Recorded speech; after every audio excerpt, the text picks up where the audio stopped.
السلام عليكم ورحمة الله تعالى وبركاته. مرحبا بالجميع وتحية إليكم من جديد. برنامج اليوم هو برنامج مهم موجه خاصة إلى الإخوة والأخوات الفائزين بالقرعة العشوائية الأمريكية لسنة 2024، وبحكم أنني توصلت ببعض الأسئلة من طرف فائزين تحصلوا على الفيزا ولديهم تساؤل عن المصاريف التي ممكن أننا سوف نقوم بدفعها ما بعد الحصول على الفيزا. إن شاء الله خير، سوف نوضح لكم نقاط مهمة. بالطبع سوف نجيب عن التساؤلات المطروحة من طرفكم، ولا بأس إن استفدتم من البرنامج أن تقوموا بمشاركته مع الأصدقاء والأحبة، هذا كله لكي تعم الفائدة.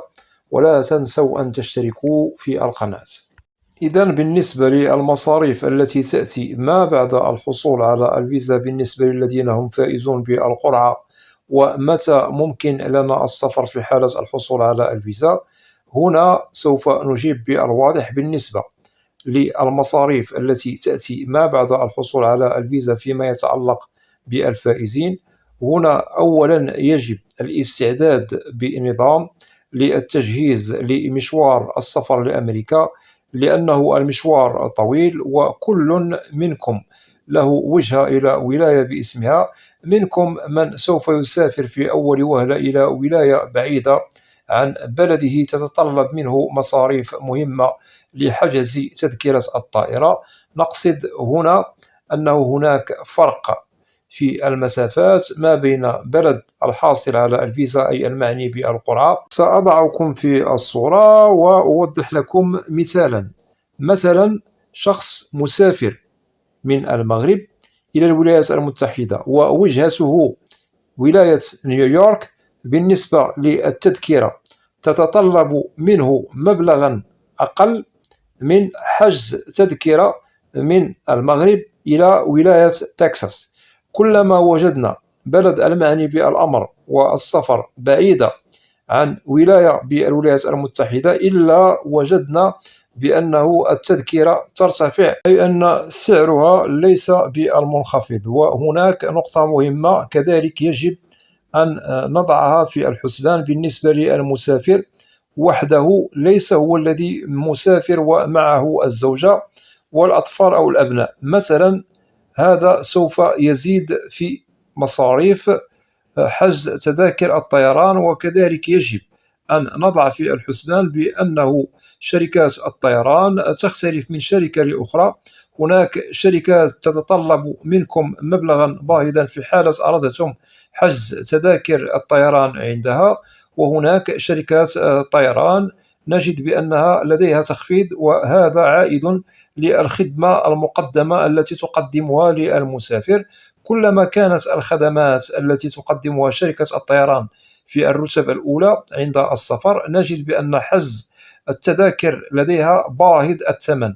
وفي حالة أنه شركة طيران أخرى خدمتها متدنية، فكذلك سوف نجد بأن حجز تذكرة فيها أرخص. هذا بالطبع للتوضيح، وكل منكم لديه وجهة لولاية باسمها، وكل منكم له ظروفه الاجتماعية، وكل منكم لديه وضعه الخاص فيما يتعلق بالوضع المادي. لكل منكم الاختيار المناسب في الشركة الطيران التي تناسب وضعه الاجتماعي والمادي إلى غير ذلك. ولا ننسى بأنه الأثمنة تختلف من وجهة إلى وجهة أخرى. للتوضيح أكثر، أي أن حجز تذكرة طيران إلى ولاية باسمها لا يشبه تذكرة طيران لولاية أخرى، والأصفار هي مختلفة. ووضحنا لكم دائما نحسب المسافة من نقطة الانطلاق من مطار باسمه ببلد باسمه إلى نقطة الوصول إلى مطار باسمه بولاية باسمها بالولايات المتحدة الأمريكية. أتمنى أن تكون هذه النقاط واضحة لكي أنتقل بكم كذلك إلى توضيح مهم. وعلى العموم بالنسبة لحجز تذكرة الطيران إلى الولايات المتحدة قد تكلفكم مبلغا مهما، ولازم أن نضع هذا في الحسبان.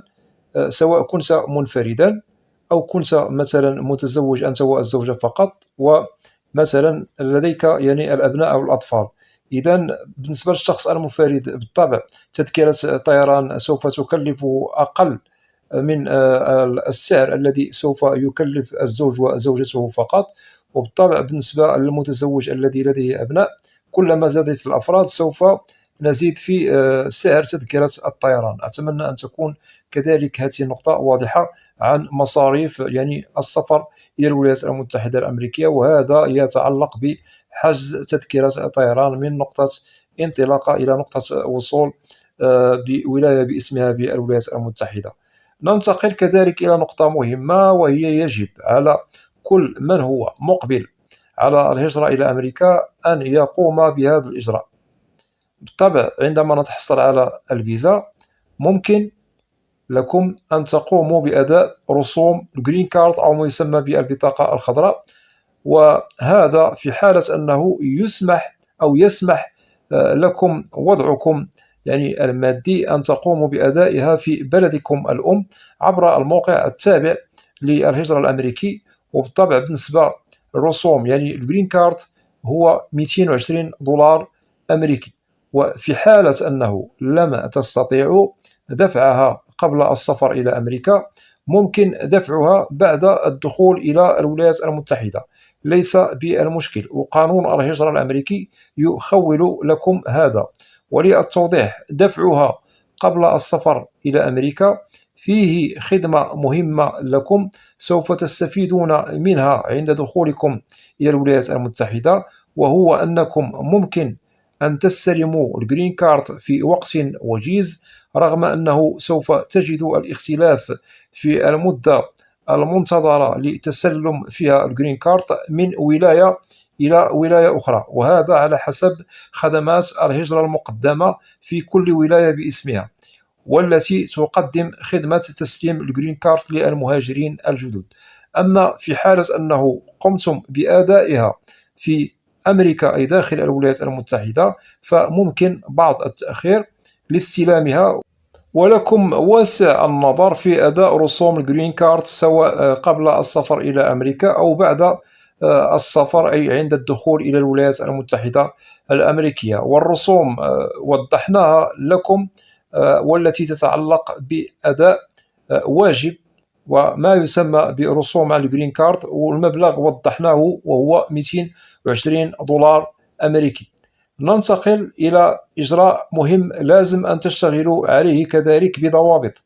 ننصحكم لكي تعتمدوا على أنفسكم فيما يتعلق بالمصاريف اليومية داخل الولايات المتحدة، رغم أنه سوف يستقبلكم الضامن أو المستضيف ريثما تستلموا أو تتحصلوا على الأوراق الرسمية سواء الجرين كارد والسوشيال. فننصح لكي ترفقوا معكم مبلغا يفي بالغرض على حسب الظروف التي تخصكم، سواء كنتم متزوجين لديكم أبناء أو ليس لديكم أبناء أو عازب، هذا يفرق بينكما في كلتا الحالات. للتوضيح أكثر، ممكن للعازب أن يرفق معه مبلغا يفي بالغرض بحكم أنه منفرد بالولايات المتحدة، وهذا بالطبع سوف يخدمه في الأشهر الأولى عند إقامته بأمريكا، وهذا المبلغ ممكن أن يفي بالغرض للشخص المنفرد.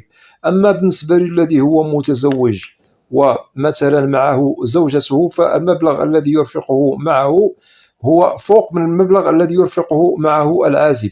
أما بالنسبة للمتزوج الذي لديه أبناء أو أطفال فالمبلغ يزيد عن الحالات التي وضحناها لكم قبل قليل، لأن الأسرة والأفراد يتطلبون مصاريف كبيرة ويجب أن نضرب لها ألف حساب وحساب. هذا كله فقط في الوهلة الأولى أي الأشهر الأولى التي سوف تقيم فيها عند الضامن أو المستضيف ريثما تستلم الأوراق الرسمية. وننصح أن تستقلوا في حالة أنه الأمور بخير، أن تستقلوا بأنفسكم حين تتسلموا أوراقكم الرسمية لكي لا تكونوا حملا ثقيلا على المستضيف، رغم أن المستضيف هو مثلا نفرض من المقربين أو العائلة، فعليكم الاعتماد على النفس عند استلام الأوراق والبحث عن سكن والبحث عن عمل، وهذا مخول لكم من طرف يعني القانون الهجرة الأمريكي عند الحصول على الجرين كارد، لكي تبدأوا في مشوار الحياة اليومية بالولايات المتحدة اعتمادا على أنفسكم، ليس اعتمادا على الغير، وهذا للنصيحة. وكذلك هناك تساؤل قد يطرح، يعني ما هو المبلغ الذي ممكن أننا نصطحبه معنا إلى الولايات المتحدة هنا كتقريب فقط، وأنتم لديكم يعني وضعكم الخاص بكم، سوف نجد منكم العازب والمتزوج والمتزوج الذي لديه أبناء. إذن المبلغ الذي ممكن أنه يرفقه معه العازب قد كتقريب فقط $2000. أما بالنسبة للمتزوج وزوجته فقط ممكن أن يقوم يعني بإرفاق معه $4000. أما بالنسبة للمتزوج الذي لديه أطفال أو أبناء ممكن أنه يرفق معه مبلغا ممكن $5000، ممكن فوق ممكن تحت هذا، على حسب كل يعني المهاجر منكم وظروفه الاجتماعية ووضعه المادي إلى غير ذلك، وهذا يظل لكم. بالنسبة للمبالغ التي وضحناها لكم يعني كتقريب فقط التي ممكن أن يصطحبها معه المهاجر في الوهلة الأولى، هذه المبالغ سوف تأتي بالغرض في الوهلة الأولى ريثما يسوي وضعه ويستلم أوراقه، ممكن بالطبع سوف يجد العمل إلى غير ذلك، ومن بعد إن شاء الله سوف يتقاضى يعني راتبا من عمله، وسوف يبدأ في الحياة اليومية بدون أنه سوف يحتاج لأي شخص أو أنه يعتمد على أي شخص كيفما كان. بالطبع المبلغ الذي سوف نرفقه معه سوف نرتب به أشياء مهمة، ممكن أننا سوف نحتاجه في إيجار يعني سكن، سوف نحتاجه في مستلزمات عيش يومية من أكل وشرب إلى غير ذلك. هذه الأشياء لازم كذلك أن نضرب لها ألف حساب وحساب فقط يعني في الأشهر الأولى ريثما نتحصل على الأوراق الرسمية التي تتعلق بإقامتنا بالولايات المتحدة. ونقطة كذلك مهمة، ممكن أن نجد أشخاص منكم لديهم وجهة عند أقاربهم بالولايات المتحدة، وممكن أنهم سوف يساعدوه، وممكن أنه يصطحب مبلغا أقل من الذي ذكرناه لكم قبل قليل، ولكن هذا لا يمنع من أن تعتمدوا على أنفسكم باصطحاب معكم مبلغا محترما مهما يفي بالغرض في الوهلة الأولى، أي في الأشهر الأولى ريثما تجدوا عملا وتستقلوا بأنفسكم وتحسنوا من وضعكم، ولكم واسع النظر،